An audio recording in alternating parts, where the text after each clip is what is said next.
ورفعنا لك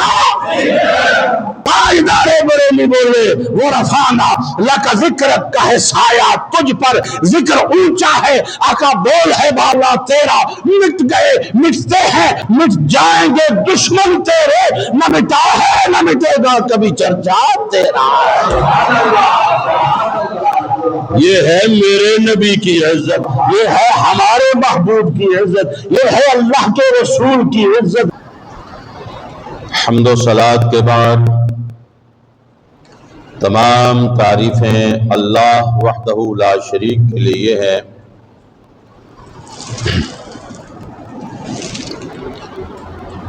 کہ جس نے ہمیں ایمان کی دولت عطا فرمائی اور ہمیں اپنے محبوب پیغمبر حضرت جناب محمد رسول اللہ صلی اللہ علیہ وآلہ وسلم کا امتی ہونے کا شرف بخشا اور رحمت عالم نور مجسم صلی اللہ علیہ وآلہ وسلم کی محبت کو ایمان قرار دیتے ہوئے اللہ وحدہ لا شریک نے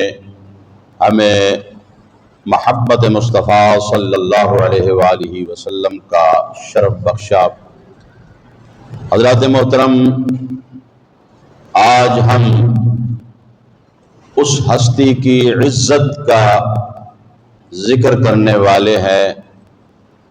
کہ جس ہستی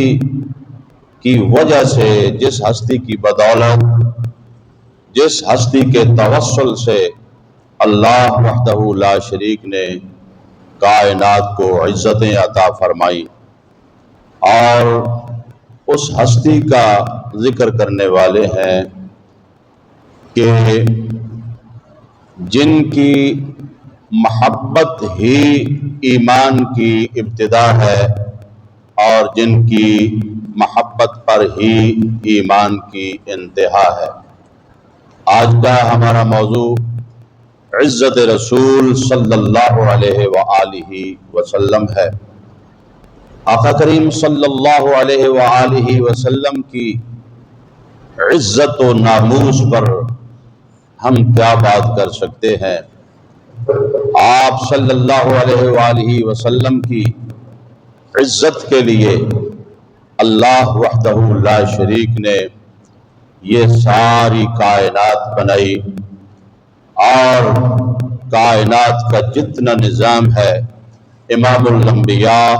جناب حضرت محمد مصطفیٰ صلی اللہ علیہ وآلہ وسلم کے توسل سے چلایا۔ آقا کریم صلی اللہ علیہ وآلہ وسلم کی عزت کے لیے، آپ کی عظمت و شان کے لیے اللہ وحدہ لا شریک نے یہ اذانوں کی صدائیں بلند فرمائیں۔ اذان میں نام محمد یہ ہے عزت رسول صلی اللہ علیہ وآلہ وسلم، نماز میں نام محمد صلی اللہ علیہ وآلہ وسلم یہ ہے ہمارے نبی کی عزت۔ اور نماز اگرچہ عبادت خدا کی ہے مگر یہ نقشہ مصطفیٰ ہے، طریقہ مصطفیٰ ہے، انداز مصطفیٰ ہے۔ اس محبوب کی عزت کے کیا کہنے کہ جن کا نقشہ اور جن کا انداز اللہ تعالیٰ کی عبادت ہو، مصطفیٰ کا قیام ہو تو اللہ کی عبادت ہوتی ہے، اسی طرح مصطفیٰ رکوع میں جائیں تو یہ اللہ کی عبادت ہے، مصطفیٰ سجدہ فرمائیں یہ اللہ کی عبادت ہے۔ یہ ہے میرے نبی کی عزت۔ قرآن کریم کے اندر اللہ وحدہ لا شریک نے نماز کا حکم ضرور فرمایا ہے، نماز قائم کرنے کا حکم ضرور فرمایا ہے اور بار بار فرمایا ہے، مگر اللہ وحدہ لا شریک نے نماز ادا کرنے کا جو طریقہ اور انداز ہے اس کی تفصیل ارشاد نہیں فرمائی۔ اس کی تفصیل کے لیے اللہ وحدہ لا شریک نے کائنات والوں کو یہ ارشاد فرما دیا کہ لقد کان لکم فی رسول اللہ اسوۃ حسنہ۔ خالی نماز ہی نہیں، جس انداز کے اندر بھی اللہ تعالیٰ کی عبادت ہو، نماز کی صورت میں ہو، ذکر و اذکار کی صورت میں ہو، حج کی صورت میں ہو، زکوٰۃ کی صورت میں ہو، روزوں کی صورت میں ہو، کوئی بھی انداز ہو، اللہ تعالیٰ کی عبادت کا، عبادت خدا کی ہے۔ اور رب ذوالجلال نے ارشاد فرمایا لقد کان لکم فی رسول اللہ اسوۃ حسنہ، میں نے اپنے محبوب پیغمبر حضرت جناب محمد رسول اللہ صلی اللہ علیہ وآلہ وسلم کو تمہارے لیے بہترین نمونہ بنا دیا ہے۔ تم نے اپنی زندگیاں گزارنی ہے، عبادات کرنی ہے، اپنے رب تک پہنچنا ہے، تو مصطفیٰ کریم علیہ السلام کی سیرت طیبہ، صورت طیبہ، محبوب کا کردار، محبوب کا انداز، محبوب کا طریقہ، سب کچھ حضور علیہ السلام سے حاصل کرو۔ یہ ہے عزت رسول صلی اللہ علیہ وآلہ وسلم۔ نماز بالخصوص اللہ تعالیٰ کی عبادت ہے، پر جب تک نماز کی جو صدا ہے،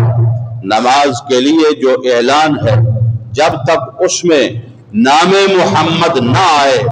اور وہ اعلان کرنے